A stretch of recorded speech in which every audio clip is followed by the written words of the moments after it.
I don't really know how to process the metal. I know this may seem strange, because I'm making a YouTube video, I'm doing it in my workshop, and I'm using various tools. All this is true, and everything looks the same for the ordinary viewers. But for people who know something about processing of metal, for people who understand, I'm sure I make a lot of mistakes, and I stumble far from the canons. But see if there is something going on. I know what I want to get out of it. I mean, I have a picture in my head, and I'm just moving towards it in a way I know I can.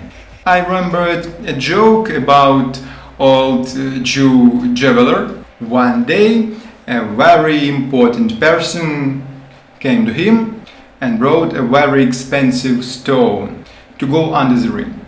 Our Jew, for example, Yasha, looked at the stone with snaky hands and then called his young assistant Izya and told to make a ring under the stone.